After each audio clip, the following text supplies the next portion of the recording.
네, 안녕하십니까. 이번 시간에는 행정소송의 한계에 대해서 함께 살펴보는 시간을 가져보도록 하겠습니다.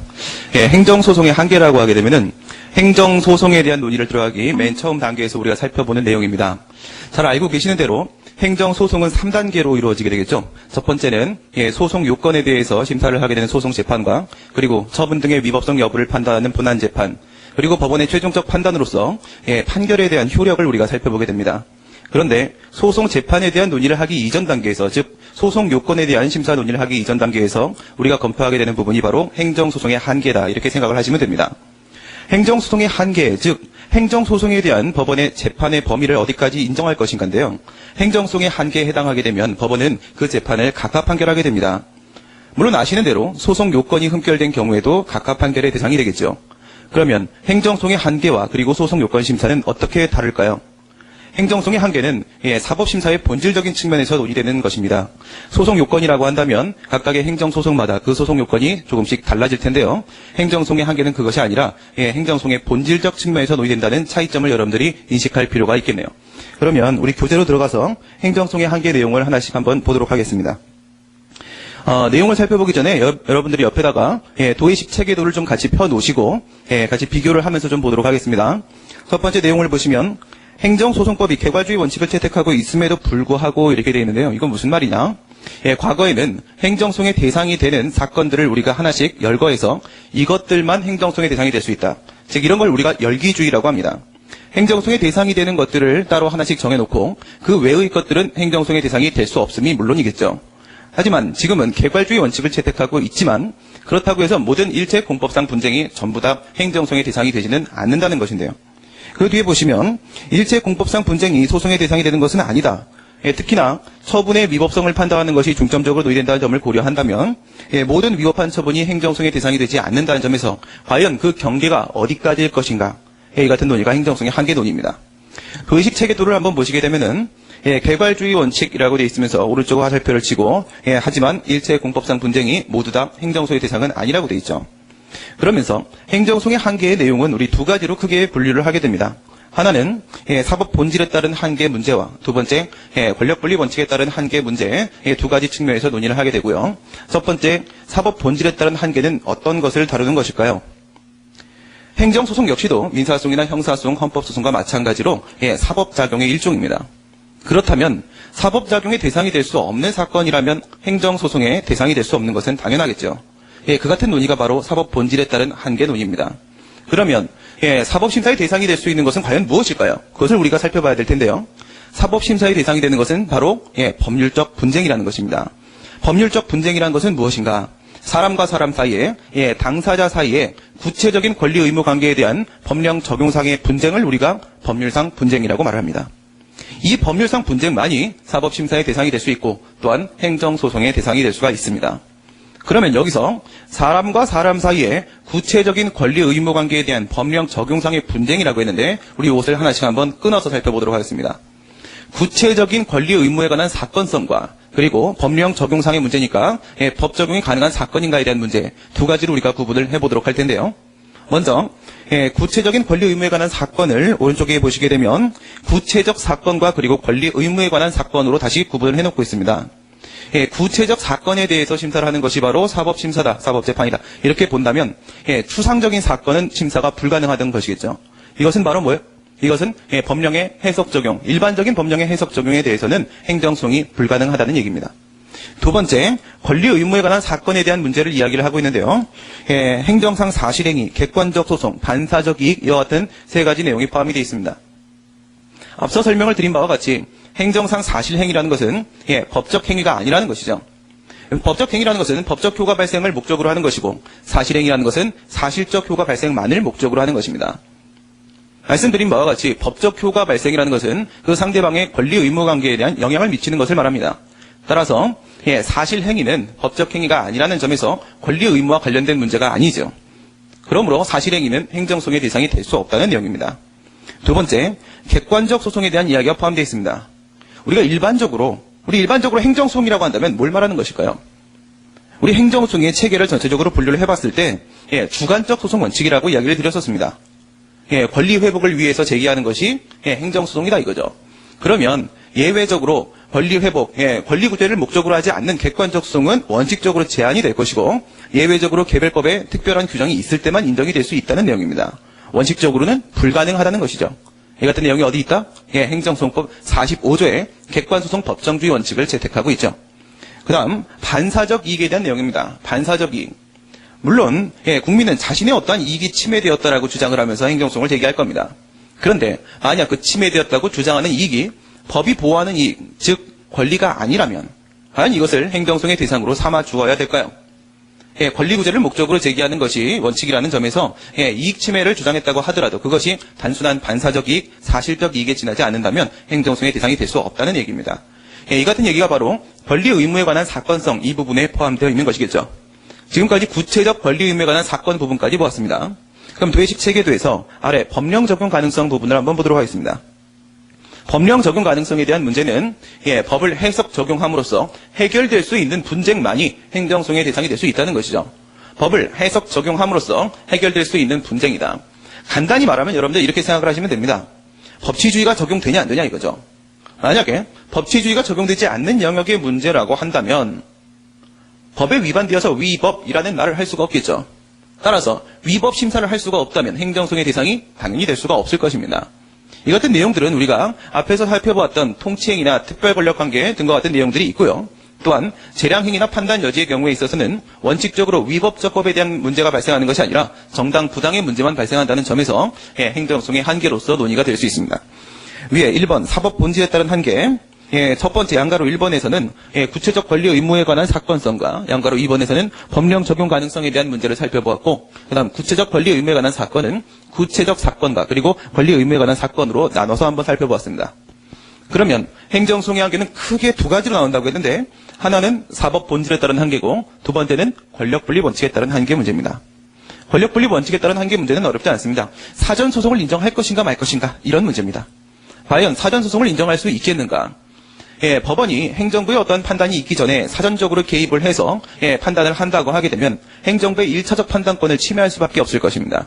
이 같은 점에 있어서 의무이행소송 등의 무명항고성 논의가 나오게 되는데요. 이것이 바로 권력분립 원칙에 따른 한계 논의입니다. 우리 지금까지 행정소송의 한계를 전체적으로 한번 그림을 그려보았고요. 자세한 내용을 우리 교재를 통해서 하나씩 한번 살펴보도록 하겠습니다. 로마서 2번의 의 보시게 되면 행정사건에 대한 사법심사의 한계를 말하는 것이다. 행정사건에 대한 법원의 재판의 범위를 우리가 행정소송의 한계라고 한다고 했고 동그라미 1번과 2번에서 사법 본질에 따른 한계 그리고 권력분립 원칙에 따른 한계 크게 두 가지로 나눠서 살펴본다고 했습니다. 다시 로마서 3번으로 가시게 되면 사법 본질에 따른 한계로 들어가시고 기억나시는 대로 법률상 분쟁이 무엇인가 이런 문제였었죠. 1번 문제점 보시면 법률적 쟁송만이 심판의 대상이 될 수 있다는 점에서 과연 법률적 쟁송은 어디까지인가를 살펴보게 되겠습니다. 아래로 내려가시면 법률적 쟁송이라는 것은 사람과 사람 사이 당사자 사이의 구체적인 권리 의무에 대한 법률 적용상의 분쟁을 말한다. 어디서 슬래시를 끊으셔야 돼요? 법률의 적용 앞에 법률 앞에 슬래시를 끊으시게 되면 앞에서 구체적인 권리 의무에 관한 사건과 그 다음 뒤에 법률 적용상의 문제, 법령 적용이 되는 사건인가 이렇게 나누게 되겠죠. 그 다음 넘어가 보시면 3번에서 구체적인 권리 의무에 관한 사건으로 들어갑니다. 이게 다시 두 가지로 구분이 된다고 했는데요. 양가로 1번에서 구체적 사건 그리고 양가로 2번에서 권리 의무에 관한 사건 이렇게 두 가지로 나눴습니다. 구체적 사건에 대한 문제는 무엇을 말한다? 과연 법규 명령에 대한 법령에 대한 행정소송이 가능하겠는가? 이 같은 문제가 되고요. 거기 원칙 전형적 법규의 경우 법규 명령의 종류를 우리가 어떻게 살펴봤었냐? 첫 번째는 전형적 법규 명령이 있고 두 번째 처분적 법규 명령, 세 번째 집행적 법규 명령으로 구분된다고 했습니다. 우리가 일반적으로 법규 명령이라고 한다면 무엇을 말한다? 전형적 법규 명령을 말하는 것이겠죠. 그래서 전형적 법규 명령을 여러분들이 이제 전제를 해 놓으시고 밑으로 내려가시면 구체적인 규범 통제만이 가능하다 이렇게 돼 있어요. 박스에 헌법 107조 2항을 한번 보시면요. 명령, 규칙 또는 처분이 헌법이나 법률에 위반되는지 여부가 재판의 전제가 되는 경우에는 대법원은 이를 최종적으로 심사할 권한을 가진다라고 돼 있고요.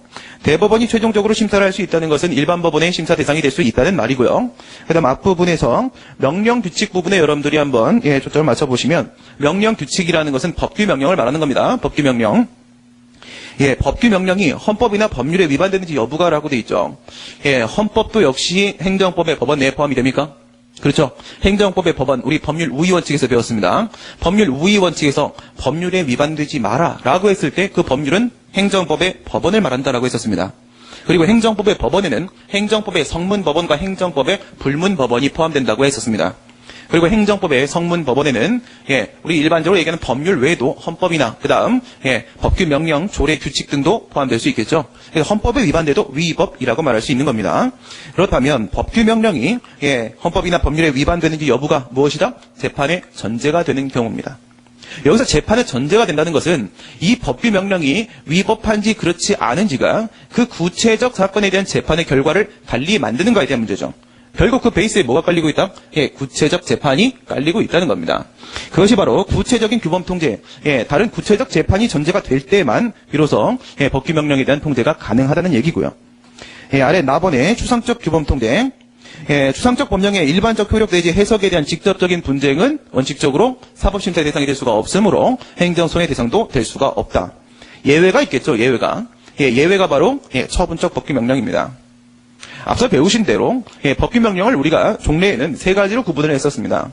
전형적 법규, 처분적 법규, 집행적 법규 세 가지로 구분을 했었는데 최근에는 다수결과 판례가 이 집행적 법규를 광의의 처분적 법규 내에 포함시켜서 논의를 하고 있습니다.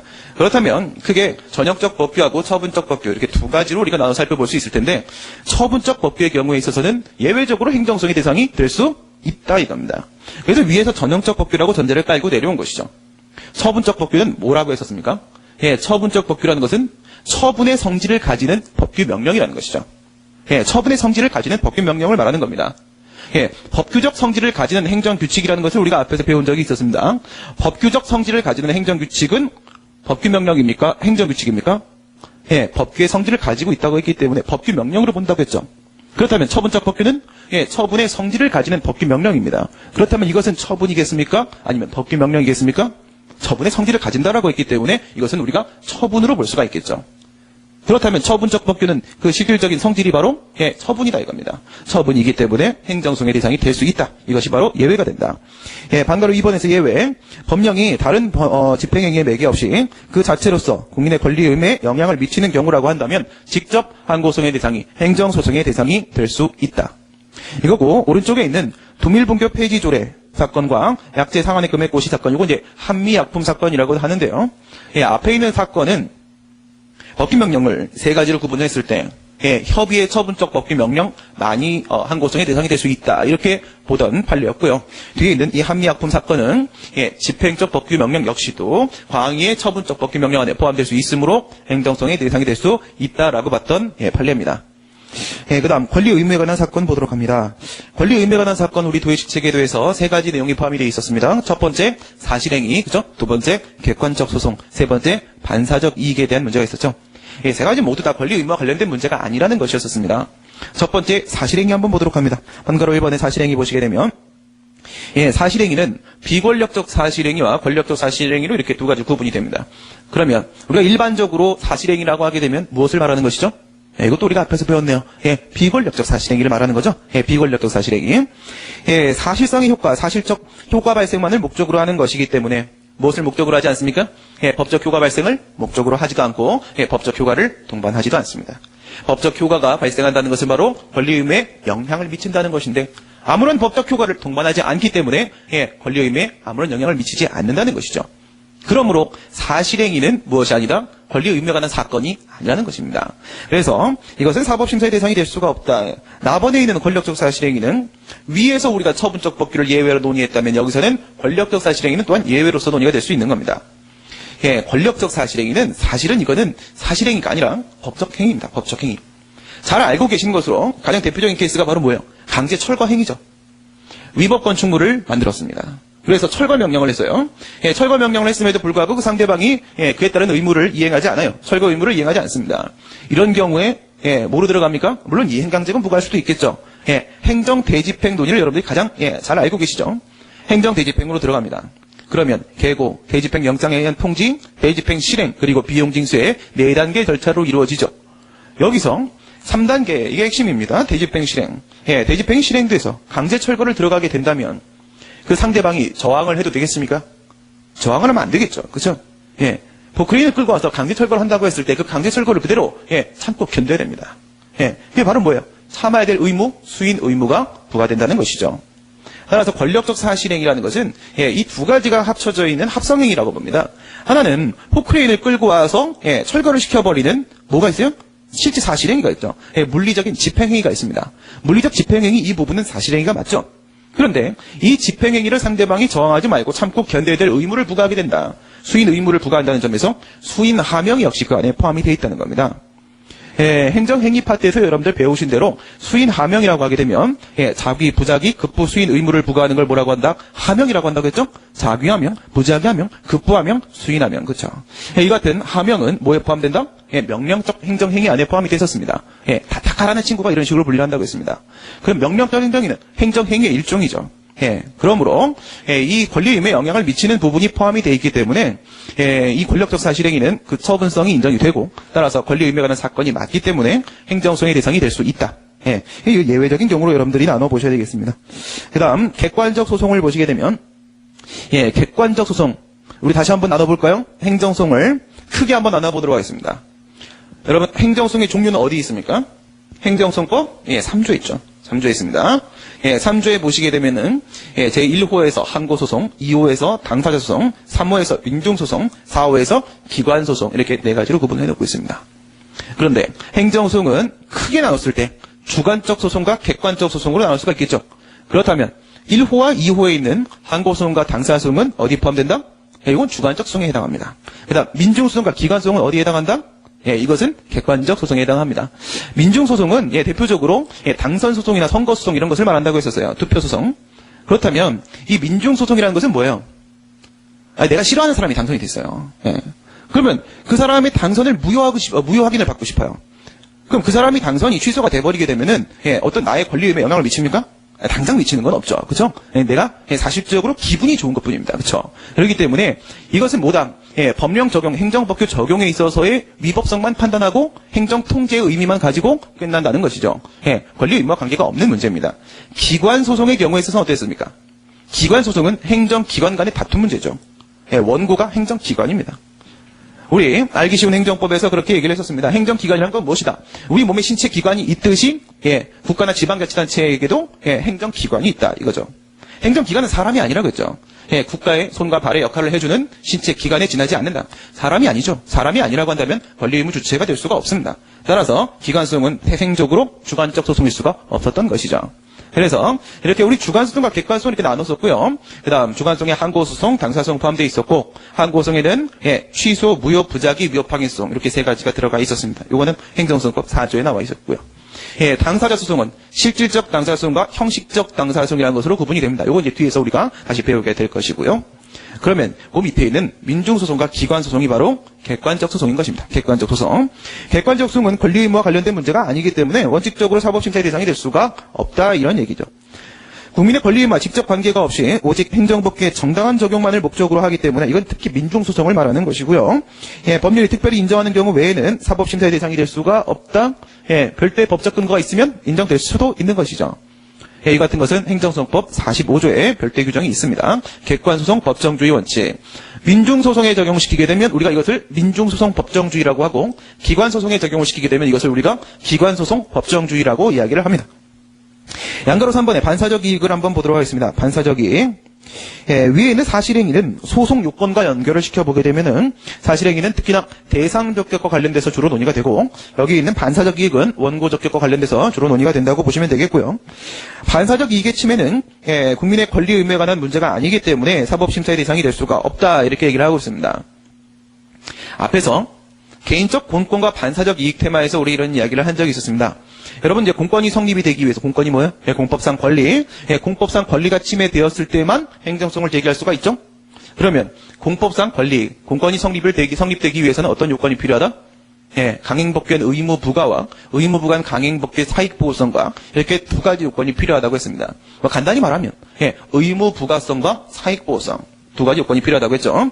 이 중에 여기서 반사적 이익 발생의 문제는 어디에 걸리는 거죠? 사익보호성 문제 쪽에 걸리는 문제죠. 그죠? 의무 부과에 대한 문제는 그것이 만약 기속행위라고 한다면 그 상대방에게는 1, 2, 3의 요건을 충족하는 이상 당연히 의무가 부과될 수밖에 없습니다.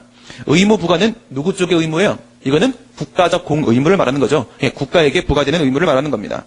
사익보호는요. 이건 국민의 이익을 보호하는 문제입니다. 그렇다면은 의무부가 그것이 만약에 기속행위라면 1, 2, 3의 요건을 충족하면 A라는 영업허가 처분을 해줘야 될 의무가 당연히 국가에게 있는 것이겠죠. 종래에는 재량행위의 경우에 있어서는 그것을 우리가 백지재량, 편의재량으로 봤었기 때문에 국가가 마음대로 할 수 있는 거니까 국가에게 아무런 의무도 부과되지 않는다 이렇게 봤었지만 지금은 무엇이 인정된다? 일정한 재량권의 한계를 인정한다고 했습니다. 그렇기 때문에 하자 없는 재량권 행사를 해야 될 의무가 인정이 되겠죠. 그러므로 의무 부과성의 문제는 없습니다. 항상. 어떠한 경우라고 할지라도 국가에게는 그에 따른 실체법적 공의무 또는 무하자 재량행사 의무가 인정이 됩니다. 그래서 공권이 성립되는 데 있어서 문제가 되는 부분은 항상 사익보성 부분이죠. 사익보성. 사익보성 문제는 왜 나오는 것이다? 공법은 왜 만드는 것이다? 공익보호를 주된 목적으로 만들어지는 법이 바로 공법이다 이거죠. 그렇기 때문에 사익보호의 취지는 부수적으로 존재하는지를 우리가 해석을 통해 판단해 봐야 되는 것입니다. 만약에 여기서 사익보호의 취지가 도출되지 못한다면 그때는 공권이 성립된다고 말할 수 없기 때문에 국민이 갑이라는 사람이 나의 이익이 침해되었다라고 했을 때 그 이익은 무엇에 지나지 않는다. 공권이 아니라 반사적 이익에 지나지 않는다 이거죠. 그럼 이건 권리의무의 문제가 아닌 거죠. 권리의무의 문제가 아니므로 권리의무 사건성이 연결되어서 사법심사의 대상이 될 수 없다. 그런 얘기입니다. 나번의 예외를 보시게 되면 최근에는 종래 반사적 이익으로 여겨졌던 것들을 공권의 범위 내에 포함시키는 공권의 확대화 경향에 있다. 이런 경향이 있다라고 하고 있는데 이거는 지금 대상 적격에서도 역시 마찬가지로 그렇습니다. 사실 행위를 지금은 광해 처분 안으로 계속 포함을 시키려고 처분의 범위를 확대시키는 경향이 있고요. 원고 적격 관련돼서는 공권의 범위를 확대시키는 경향이 있다. 밑에 있는 박스를 보시게 되면 의무부가성 및 사익보호성. 의무부가성은 이제 방금 우리가 말씀드린 대로 무하자 재량사 의무라는 것을 이제는 인정한다 이런 부분이고, 그다음 행정 개입 의무를 인정한다라는 이 부분은 뒤에 있는 권력분리 원칙에 따른 한계에서 논의되는 무명항고 소송과 좀 관련된 부분입니다. 그중에 의무이행 소송. 그다음 절차적 의무도 법치행정의 원칙을 실체법상의 법치행정 원칙뿐만 아니라 절차적 권리의 중요성을 지금 또 인정하고 있다 그런 얘기인데 여기까지 뭐 모르셔도 상관이 없겠고요. 사익보호성 이 부분이 핵심이라고 했습니다. 보호규범의 범위 확대와 목적론적 해석 이렇게 되어 있는데 이건 이제 우리가 뒤에서 원고 적격에 좀 더 자세히 볼 거예요. 옆에다가 이렇게 써놓으시기 바랍니다. 보호규범의 범위 확대는 옆에다가 양적 범위 확대라고 써놓으시고 목적론적 해석은 질적 범위 확대라고 써놓으시면 되겠죠. 양적 범위 확대, 질적 범위 확대. 그러니까 소의 대상이 되는 처분이 있는데 처분의 근거법에는 사익보호의 취지가 전혀 인정이 되지 않는다 이거예요. 이럴 때 관련 처분의 근거법으로서 관련 법규 또는 환경영향평가법과 같은 절차 법규로부터 사익보호성이 인정될 때도 공권 성립을 인정할 것인가? 인정하겠다 이거죠. 이것이 대법원의 입장이죠. 헌법재판소는 심지어 원리로부터도 사익보호성을 도출하려고 하고 있습니다. 이런 부분에 있어서 양적인 범위 어디까지 보호규범을 인정을 해서 거기서 사익보호성을 인정할 것인가? 양적 범위 확대에 대한 문제고, 두 번째 목적론적 해석은 뭐예요? 보호규범은 확대시켰어요. 무지하게 확대시켜놨는데 근데 그 모든 어디에도 뭐가 없다. 사익을 보호한다는 명시적 규정이 없어요.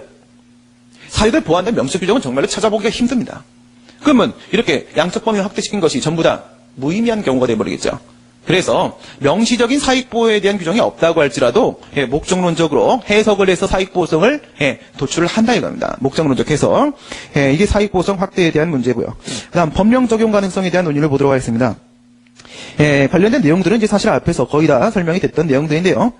양가로 1번에 있는 통치행위 보시게 되면 통치행위나 그 밑에 있는 특별권력관계는 법치주의가 적용되지 않고 그리고 사법심사의 대상이 될 수 없는 것이다. 이렇게 배우셨죠. 네, 그렇습니다. 고도의 정치성을 가지는 국가작용의 경우에 있어서는 법의 구속을 받지 않는다는 게 무슨 뜻이에요? 법치주의가 적용되지 않는다는 거죠.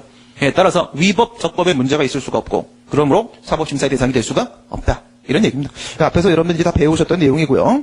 예외적인 경우들이 좀 있었습니다. 예외적인 경우 정치적 법률 분쟁 이건 이제 신행정수도 사건 여러분 생각하시면 되겠고요. 밑에 있는 박스 한번 보시면 법률의 위헌 여부가 정치적 문제를 포함한다고 하더라도 이것이 사법심사에서 제외되는 것은 아니다. 정치적 법률 분쟁은 이건 단순한 정치적 법률 분쟁은 단순한 정치적 문제가 포함되어 있는 것에 지나지 않는다는 거죠. 이건 진정한 정치적 분쟁 문제는 아니라는 것이죠. 그래서 이건 사법심사의 대상이 될 수가 있고, 그다음에 이제 가분행위. 이것도 이제 밑에 한번 박스에 보시게 되면 당시 이제 임동원 장관이 대북 송금행위 사건 관련된 문제 보시면 남북 정상회담 자체는 사법심사의 대상이 되나? 그러니까 이 송금 행위의 모태가 내고 있는 정상회담은 통치행위가 맞다. 그러므로 이것은 사법심사의 대상이 될 수가 없다. 이런 문제. 뭐 간단히 말하면 이런 거죠, 여러분들. 국왕이 어떤 행동을 하는데 법관 나부랭이가 왈가왈부하지 마라. 이런 식으로 좀 생각하시면 됩니다.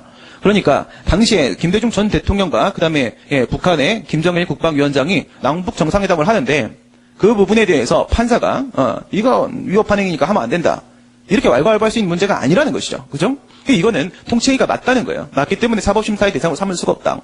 하지만 거기에 부수되어 있던 뭐가 대북 송금 행위는 사법심사의 대상이 될 수가 있다. 왜? 양자는 분리가 가능한 행위로 볼 수 있기 때문에 그렇다는 거죠. 이게 만약 분리가 불가능하다면 송금 행위까지도 통치행위 안에 포함을 시켜야 됩니다. 하지만 가분행위라고 볼 수가 있기 때문에 가분행위라는 건 뭐예요? 분리가 가능하다 불가능하다라는 것은 여러분들 앞에서 이제 부관에서 많이 배우셨는데요. 이렇게 배웠죠. 부관부 행정이 부관이 주된 행정행위의 중요한 요소, 본질적 요소다. 이것이 하나의 일체를 형성하는 것이다. 라는 것을 판단할 때 어떤 기준으로 판단한다? 처분행정청이 그와 같은 부관이 없더라면 그 주된 허가, 주된 행정행위도 하지 않았을 것으로 여겨진다면 이것은 분리가 불가능한 행위죠. 그렇죠? 지금 여기서도 마찬가지입니다. 만약에 이와 같은 대북 송금 행위가 없더라면 남북 정상회담은 애당초 만들어질 수 없었던 것인가? 그렇다면 이것은 분리가 불가능한 것이죠. 그렇다면 대북 송금 행위도 통치행위 안에 포함을 시켜야 되는 것이죠. 뗄래야 뗄 수가 없는 관계니까요. 하지만 그렇지 않다는 것이죠.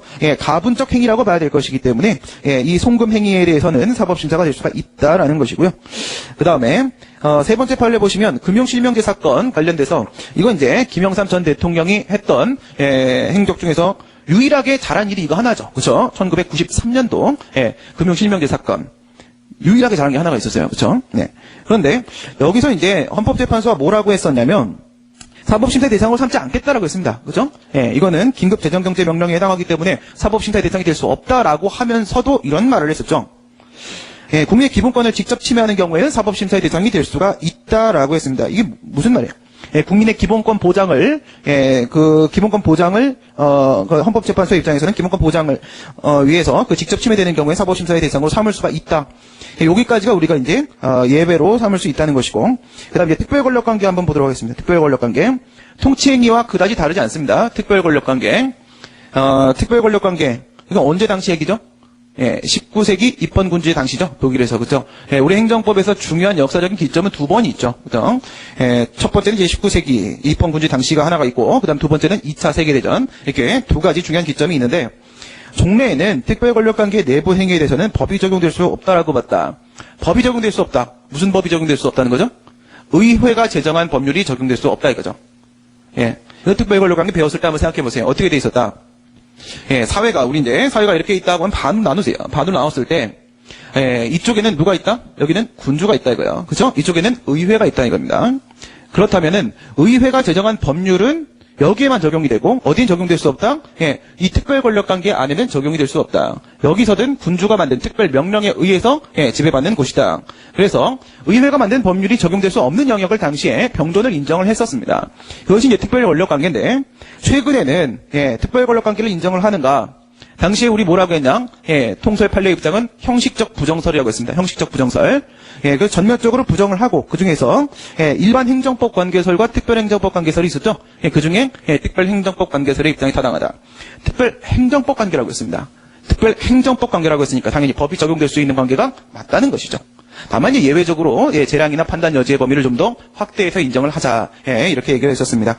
법이 지금은 적용될 수 있다라고 보는 것이 이제 통소의 판례 입장이다. 박스에 있는 판례를 한번 보시면 동장과 구청장과의 관계는 이른바 행정상 특별권력관계에 해당하며 이 판례가 말하는 특별권력관계는 우리가 알고 있는 특별권력관계가 아니고 무엇을 말한다? 특별행정법관계를 말하는 겁니다. 특별행정법관계.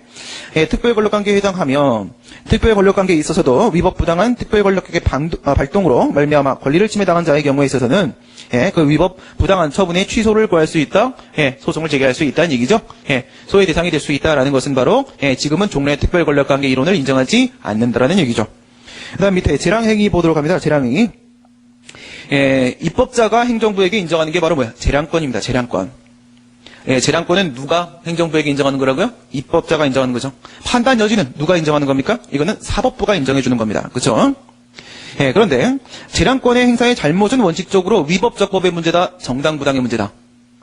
정당부당의 문제가 발생한다는 거죠. 위법적법의 문제가 아니라는 겁니다.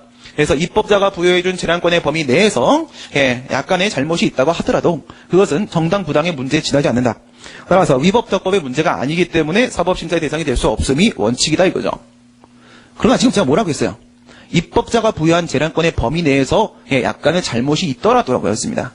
그렇다면 입법자가 부여한 재량권의 범위를 넘어서게 되면 어떻게 돼요? 위법해질 수도 있죠. 그죠? 그러면 그 경계를 우리가 뭐라고 부릅니까? 재량권의 한계라고 부릅니다. 그죠? 그 밑에 동그라미 1번, 2번에서 행정심판과 소송을 이렇게 비교를 해놓고 있는데요. 위법적법만 판단할 수 있는 것은 어디서? 행정소송에서입니다. 그죠? 행정소송에서. 사법부는 위법적법 판단을 할 수가 있겠죠. 행정심판은 모두 판단할 수 있다고요? 합법성의 심사 말고 합목적성 심사도 가능하다고 했습니다. 그렇죠? 위법적법 말고 정당 부당에 대한 판단도 가능하다고 했죠. 왜? 권력분리 원칙 문제가 발생하지 않습니다. 같은 행정부 소속 내에 행정기관이 심사하는 것이기 때문에 여기서는 정당 부당 판단도 가능해집니다. 예외 보시게 되면 재량권의 한계를 일탈하는 경우에는 예외적으로 사법심사의 대상이 될 수도 있다. 우리 행정소법 27조에 보게 되면은 재량권의 한계, 재량의 일탈 남용이 발생하면 취소할 수 있다는 규정이 있습니다. 그렇죠? 이것을 우리 무하자 재량이사 청구권 규정으로 유지태 교수님은 보시기도 하지만 이것은 무엇이다? 재량권의 한계를 일탈하게 되면 취소 판결이 가능하다. 문헌 그대로 보게 되면 재량권의 한계 일탈에 따른 사법심사 가능성을 인정하는 것이고요. 그다음 이제 법원의 판단 보시게 되면 그러면 말이죠. 지금 우리가 행정소송의 한계에서 뭘 논의하고 있어요? 재량행위 얘기를 하고 있죠. 우리 앞에서 뭐라고 했습니까? 소송 요건이 흠결된 경우 말고 뿐만 아니라 행정소송의 한계에 해당하는 경우에도 각각 판결의 대상이 된다고 했죠. 좋습니다. 그러면 재량행위라고 하게 되면 각하시켜야 되겠습니까? 재량행위라고 해서 각하를 시켜버리게 되면 재량권의 한계 일탈 남용에 대한 문제를 판단할 수 있는 기회를 보장받을 수가 없겠죠. 그렇기 때문에 원칙적으로 이 재량행위의 문제는 사법심사의 대상 문제로 볼 수 있는 것이 아니라 사법심사의 범위 문제로 우리가 새겨야 되겠다 이런 얘기입니다. 그래서 곧바로 각하할 것이 아니라 재량행위라고 해서 무조건 각하할 것이 아니라 우선은 본안에 가서 그 재량권의 한계 일탈 여부를 살펴보시고 그리고 나서 만약에 재량권의 한계를 준수했으면 정당 부당의 문제가 발생할지라도 적법이니까 기각을 시키는 게 맞다는 겁니다. 그렇죠? 그다음 판단 여지 들어가시게 되면 재량행위랑 비교했을 때 판단 여지는 우리 어떤 측면에서 비교를 해볼 수 있겠어요? 어떤 차이점이 있죠?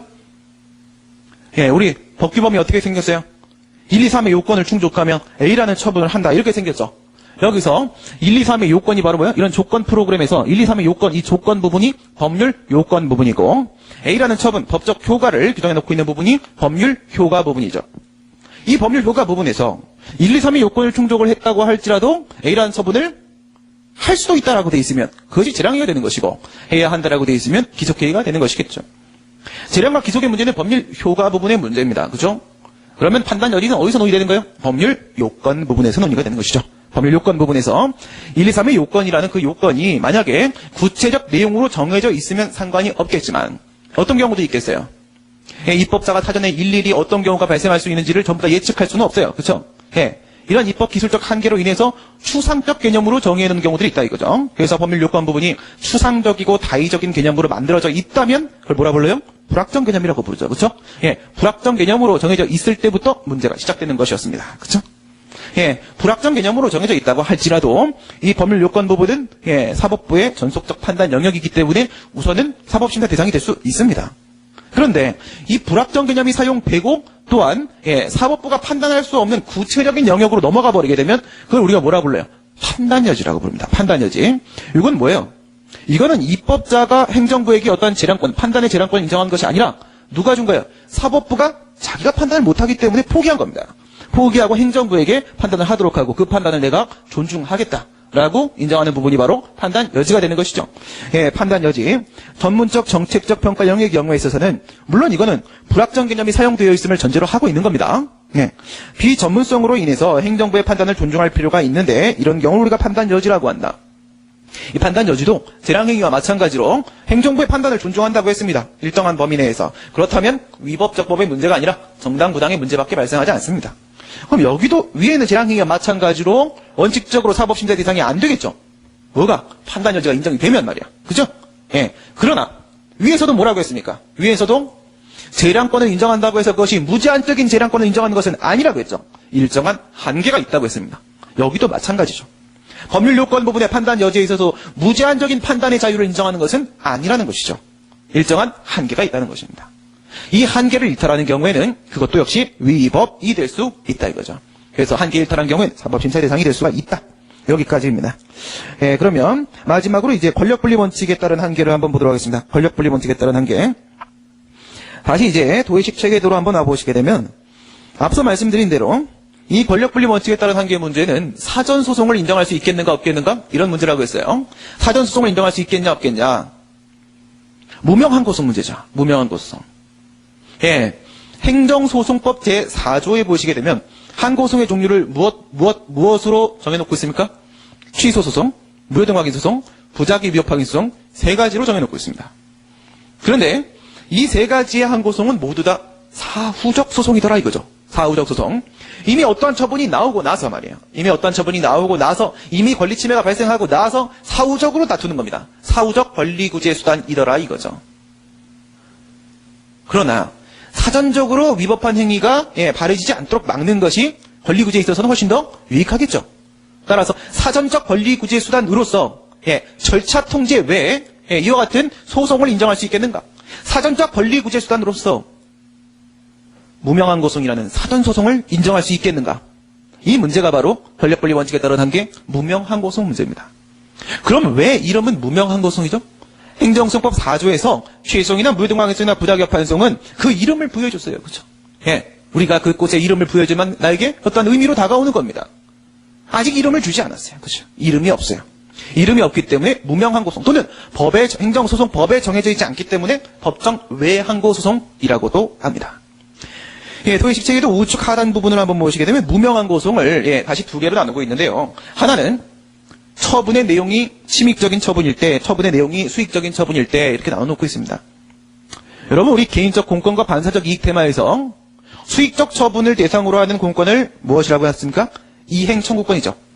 나에게 그 영업 허가를 좀 해주세요 라고 요구할 수 있는 권리입니다. 그렇죠? 침익적 처분에 대해서 주장할 수 있는 공권 권리를 우리가 뭐라고 했습니까? 방어권이라고 했죠. 나한테 그 철거 명령 하지 마세요 라고 주장할 수 있는 권리입니다. 따라서 수익적 처분에 있어서 사전적으로 이행 청구권을 주장하는 것입니다. 침익적 처분에 있어서 사전적으로 방어권을 주장하는 방법입니다. 수익적 처분에 있어서의 무명항고소에는 어떤 것들이 있겠는가? 가장 강력한 놈은 적극적 형성소송입니다. 그 다음 가장 많이 논의되는 것은 의무이행소송이고요. 예, 조금 약한 놈이 하나 있는데 그게 바로 작위 의무 확인 소송입니다. 전부 다 사전소송인 것은 맞습니다. 그러면 약한 놈부터 강한 놈까지 한번 순서대로 보시게 되면 작위 의무 확인 소송은요. 나는 이미 영업허가를 받을 수 있는 그 요건을 모두 다 구비했기 때문에 영업허가를 해줘야 될 의무가 행정청에 있다는 것을 좀 확인해 주세요. 무엇을 구했죠? 확인 판결을 구하는 소송입니다. 의무이행 소송은요.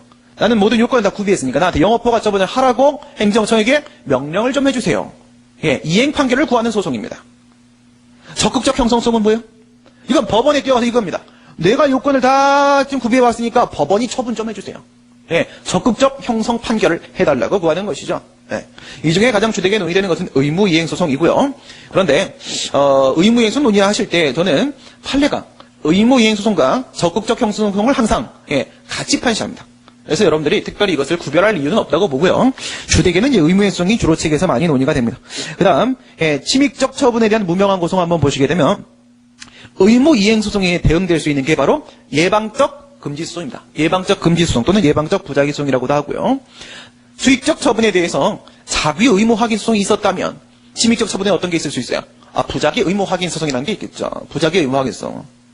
예를 들어서 나는 비과세 요건에 해당하기 때문에 과세 처분을 하지 말라고 해달라. 예방적 금지소송이죠.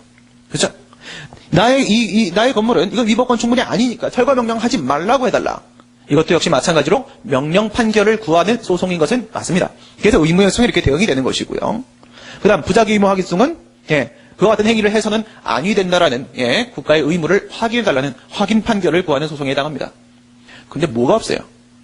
위에 있는 적극적 형성소송에 대응되는 내용이 없죠. 왜 없어요? 법원이 대신 적극적으로 처분을 해주는 것은 구할 수 있겠지만 법원이 대신 부작위 해줄 수는 없습니다. 그렇기 때문에 여기는 대응되는 내용이 따로 없다 이거죠. 그러면 이 내용을 우리 교재로 넘어가서 한번 보도록 하겠습니다. 국가의 권력은 입법, 행정, 사법의 삼권 분립의 체계를 갖추고 있으며 이건 뭐 우리 이제 알기 쉬운 행정법에서 얘기했던 그런 겁니다. 그렇죠? 인치주의가 법치주의로 전환되면서 법치주의의 산발이의 역할을 하는 것이 바로 뭐다? 권력 분립이다. 예. 그래서 입법부에서 법을 만들고 행정부가 그것을 집행을 하면 사법부가 제대로 집행되었는지를 심사한다고 했습니다. 이와 같이 국가 권력이 세 개로 나눠지는데 이 중에 이제 입법부가 만든 법이 적용되기 때문에 우리 것을 법치주의라고 얘기를 하는 것이고요. 사법부의 재판작용은 일정한 따라서 내재적 한계가 있다. 그래서 입법부의 권한과 행정부의 권한을 함부로 침범해서는 아니 되겠죠. 법원의 행정사건에 대한 재판상 법정 외 항고송을 과연 사전소송이라고 해놓으시고요. 사전소송을 인정할 수 있겠는가? 이 문제가 바로 권력분립 원칙에 따른 한계의 문제에 해당한다. 2번 무명항고송 보시면 권력적 공법관계 하에서 권력적 공법관계라는 논의가 나온 이유가 뭐죠? 항고소송 얘기를 하고 있기 때문에 그렇습니다. 항고소송. 권력적 공법관계에서의 국가의 행위는 행정적 행위는 무엇이다? 그건 처분이 된다고 했습니다. 처분. 그다음 비권력적 공법관계 안에서는요. 공법상 계약이나 공법상 합동행위 등이 문제가 될 수가 있죠. 그에 대한 불복 방법은 권력적 공법관계에서는 항고소송이 되고 비권력적 공법관계에서는 당사자 소송이 되죠. 그러니까 지금 우리가 항고소송 얘기를 하고 있습니다. 사전적으로 처분을 구하고 사전적으로 처분을 하지 말 것을 구하고 있습니다. 처분에 대한 문제를 논의하고 있기 때문에 권력적 공법관계라는 전제가 깔린 것이고요. 행정소송법에서 명시적으로 인정하고 있지 않다. 이 권력분립 원칙에 따른 한계 문제가 생긴다고 하더라도 말이에요. 이건 사실은 입법 정책적인 문제이기 때문에 법에서 사전소송을 인정을 해버리면 어쩔 수 없는 겁니다. 여러분 이런 거 생각해 보세요. 원칙적으로 사법심사의 대상은 법률적 분쟁이라고 했습니다. 권리 의무에 관한 문제여야 된다고 했습니다. 따라서 원칙은 주관적 소송이라고 했습니다. 객관적 소송이라고 인정할 수 없다고 했죠. 하지만 뭐예요? 개별법에서 인정하고 있으면 당연히 어쩔 수 없는 겁니다. 그렇죠? 마찬가지라는 거예요. 사전소송이라는 것, 행정부가 어떤 판단을 하기 전에 법원이 먼저 개입하는 이런 사전소송이라는 것, 권력분립 원칙에 따르기 때문에 이론상 허용될 수 없는 것이지만 법에서 인정을 해놓고 있으면 어쩔 수 없다는 거죠. 지금은 2013년도입니다. 올해 안에 10여 년간의 우리의 수건이었던 행정소송법 개정안이 통과될 겁니다. 통과가 되면 행정소송법 개정안도 역시 4조에 항고소송의 종류에 대한 규정이 있습니다. 그럼 뭐라고 돼 있어요? 취소송, 무효등항의소송 그리고 부작위 위법항의소송이 삭제되고 의무이행소송과 예방적 금지소송이 도입되었습니다. 그러면 이 개정안이 통과가 된 다음에도 우리는 의무이행소송을 과연 인정할 수 있겠는가 이런 논의 하게 되겠습니까? 그런 논의 하지 않겠죠. 당연히 인정할 수 있는 겁니다. 그렇죠? 그래서 명시적으로 지금 인정하고 있지 않다는 것, 이 부분이 문제가 되는 것이죠. 과연 이론상 인정될 수 있겠는가? 종료 수익적 처분에 있어서는 적극적 형성소송, 형성 판결을 구하고 의무이행소송, 이행명령 판결을 구하고 자기 의무항의소송, 확인 판결을 구하는 무명항고소송이 논의될 수 있고 그다음에 바로 이번에 침익적 처분, 침익적 처분에 있어서는 방어권을 주장하기 위한 예방적 금지소송, 부작위 의무 확인 소송이 논의가 될 수가 있다. 4번에 적극적 형성소송 및 의무행소송 이게 이제 핵심이고요. 나머지 논의들은 그냥 여기서 전부 다 이렇게 파생된 겁니다. 특별히 다르지 않아요. 제 교재가 이렇게 돼 있는데 일반적인 교재들이나 또는 교수님 기본서를 보시게 되면 뭐밖에 없어요? 의무이행소송밖에 없습니다. 의무이행소송밖에. 나머지 무명항고소송에 대한 논의를 하지 않습니다. 그렇죠? 그러나 여러분들 그렇다고 해서 이런 고민하시면 안 돼요. 그러면 적극적 형성소송에 있어서 학설과 판례는 좀 다른가? 예방적 금지소송에 있어서 학설 판례는 좀 다른가? 다 뭐예요? 다 대동소이합니다. 아시겠죠? 다 똑같은데 그래도 제가 교수님 기본서로부터 너무 이탈해버리면 좀 뭐하기 때문에 적극적 형성성과 의무행성을 묶어서 주되게 논의를 하고 뒷부분은 거기다 이렇게 연결시키는 방식으로 이렇게 서술을 해놓은 것이고요. 적극적 형성과 의무행성을 묶어놓은 이유는 말씀드린 대로 판례가 같은 판례이기 때문에 제가 한 번에 논의를 하기 위해서 묶어놓았습니다. 의무행성 보시게 되면 신청한 행정행위에 대해서 거부 부작위하는 경우에 신청에 따른 행정행위를 해줄 것을 명하는 판결이죠. 이행 판결을 구하는 소송. 적극적 형성 역시 마찬가지 상황에서 행정청의 행위를 가름해서 적극적 형성 판결을 구하는 소송을 말한다. 그 다음 학설 보시게 되면 긍정설, 부정설, 절충설 이렇게 있는데 긍정설은 무엇이냐? 권력분립 원칙을 얘네들은 좀 특이하게 봐요. 실질적 권력분립 원칙에 따르게 되면 권력 간의 어떠한 견제와 균형을 이루는 것이 핵심 아니겠는가? 따라서 사전적 견제도 허용해야 된다. 사전적 견제를 허용하자. 이런 식으로 보고 있고요. 그 다음 행정소송법 4조 1호에 무슨 규정이 있죠?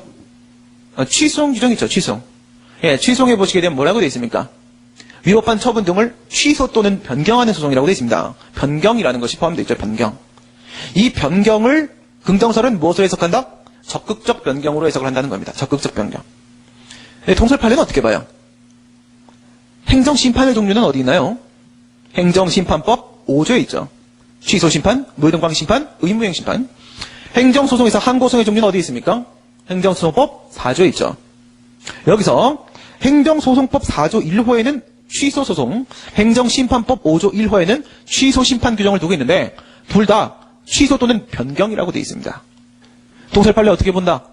행정심판에 있어서의 변경은 적극적 변경, 행정소송에 있어서의 변경은 소극적 변경으로 봅니다. 그럼 그 차이가 뭐겠습니까? 차이가. 우선 적극적 변경이 아닌 것이 소극적 변경입니다. 적극적 변경이 이제는 뭔지를 알아야겠죠. 가장 적극적인 변경은 바로 사전적 변경입니다. 가장 적극적인 변경은 사전적 변경이고 그 다음 적극적 변경의 범위 내에는 그 외에도 사후적 변경 중에 이런 것들이 포함되죠. 분리가 불가능한 행위를 떼어내는 것. 이것도 우리가 적극적 변경이라고 합니다. 또한 특정이 불가능한 경우에도 역시 우리가 적극적 변경이라고 합니다. 이 같은 문제는 어디서 주되게 살펴볼 거냐면 법원의 판결에서 일부 취소 판결 가능성 논의를 할 때 우리가 이제 주되게 이 같은 논의를 하게 되는데 지금 행정소송법상의 변경을 적극적 변경으로 보는 순간 어떻게 돼요? 사전적 변경이 허용되죠. 그러니까 사전소송을 인정할 수 있다라고 이렇게 보는 겁니다. 그 다음에 만약에 행정소송법 4조의 항고송의 종류 3개가 여기까지가 끝이에요. 열거 규정으로 봐버리게 되면 법정 외항고소송 여기 이거 말고 플러스 알파를 인정할 수 있다 없다? 인정할 수가 없겠죠. 그래서 얘들은 뭐라 본다? 예시 규정으로 봅니다. 예시 규정으로.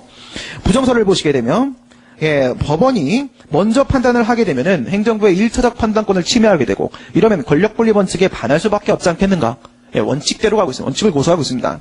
그리고 변경의 의미를 무엇으로 본다? 사후적 의미 변경으로 보고 또한 더불어서 항고송의 종류를 열거 규정으로 보게 되면 더 이상의 항고송은 인정될 수가 없을 겁니다. 그 다음 절충설을 보시게 되면 이건 말 그대로 절충설입니다.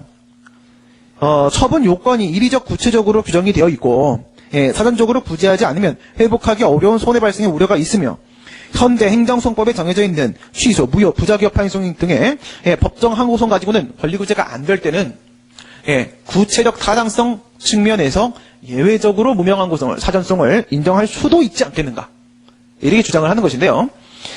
사실 이거는 어떤 경우를 생각하시는 거냐면 1, 2, 3의 요건을 충족하면 A라는 처분을 한다라고 돼 있을 때 1, 2, 3의 요건이 지극히 이리적으로 규정이 되어 있는 거예요. 아까 앞에서 얘기했던 불확정 개념이랑 비교해보세요. 전혀 추상적인 개념이 포함이 안 돼 있어요. 누가 봐요?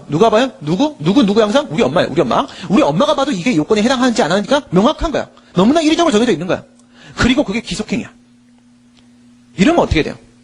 이런 경우라고 하게 되면 요건이 충족되면 당연히 그 같은 행위를 해야 되는 것이기 때문에 이 경우에는 사전소송이라 말할 것도 없다 이거죠. 그런 의미에서 절충설이 예외적인 경우를 좀 허용하자 이렇게 얘기를 하고 있고요. 판례를 보시게 되면 일정한 행정처분을 하도록 명하는 행정청으로 하여금 일정한 행정처분을 하도록 명하는 이행 판결을 구하는 소송이나 이게 무슨 소송? 의무이행 소송입니다. 뒤에 법원으로 하여금 행정성 일정한 처분을 행한 것과 같은 효과가 있는 행정처분을 직접 행하도록 하는 형성 판결을 구하는 것. 이게 뭐예요?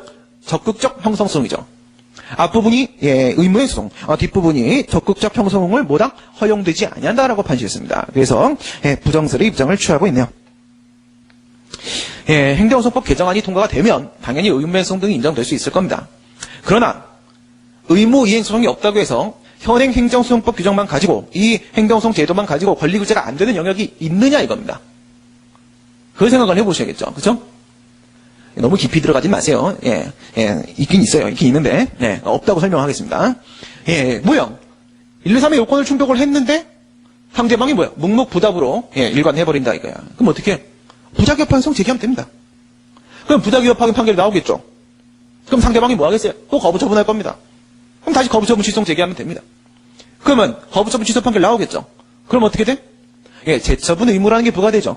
그럼 재처분 의무는 판결의 취지에 따라서 다시 처분을 하게 될 것이고 결국 내가 원하는 처분을 받아낼 수 있습니다. 물론 시간이 좀 오래 걸려서 그렇지, 그렇죠?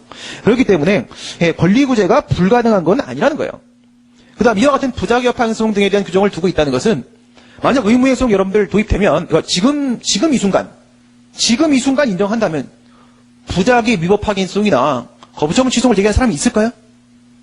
그런 멍충이가 어딨어, 그렇죠? 부작위협 항소송을 제기하면 제가 거부처분하면 다시 또 거부처분 취소 제기하고 이렇게 우회적으로 권리구제를 도모해야 되는데 누가 부작위협 항소송 제기합니까? 의무이행소송 제기하죠. 그렇겠죠? 그러면 의무이행소송을 지금 인정해버리면 어떻게 돼요? 부작위 위법 확인소송이나 거부처분 취소는 완전히 사무화돼 버리는 겁니다. 무의미한 소송이 돼 버리는 거예요. 그러면 4조 3호의 항고소송은 없어지는 거고요. 그다음 4조 1호의 취소는 적극적 처분 쪽에서만 존재하는 것이고 거부 처분과 같은 소극적 처분 쪽에는 없어져 버리는 겁니다. 왜요? 거부 처분에 대해 취소를 제기한다고 했을 때 제소기간 적용받지 않습니까? 의무행소는 제소기간 적용을 안 받는데요. 그럼 누가 거부 처분 취소 제기하겠습니까? 그렇죠? 그렇기 때문에 의무이행 소송은 부자가 판소이나 거부 처분 취소에 대한 규정이 있는 한 이것은 의무행소의 배제 규정 특칙이라고 볼 것이기 때문에 활용될 수 없는 것이고 그다음 이걸 인정한다면 행정심판법에서는 의무이행 심판을 명시적으로 인정하지 않습니까? 그럼 행정심판법과 행정소송법을 비교한다면 행정소송법에는 의무행소에 대한 명시적 규정이 없더라 이거죠. 역시 마찬가지로 의무행소이 인정이 될 수 없다는 것입니다. 그리고 이 같은 문제는 결국은 입법 정책적 문제라고 말씀드렸습니다. 따라서 입법적으로 해결하자. 이게 결론이 될 것이고요. 마지막으로 자기의무나 확인소송, 예방적 금지소송, 부작위 의무 확인소송은 여러분들이 읽어보시면 되겠고 판례만 하나씩 한번 확인해 보겠습니다. 5번의 자기의무 확인소송, 현행 행정소송법상 의무 확인소송은 인정되지 않는다. 단순한 부작위 확인이 아닌 자기의무 확인 청구는 항고소송의 대상이 되지 않는다라고 해서 역시 판례는 부정설의 입장을 취하고 있고요. 예방적 금지소송도 역시 마찬가지로 일정한 처분을 하지 못하도록 그 부작위를 구하는 청구는 무명 항고소송의 한 유형으로서 인정될 수 없다. 부적법 각하 대상이다라고 판시했습니다. 그 다음 마지막으로 부작위 의무 확인 소송에 대한 판례는 없습니다.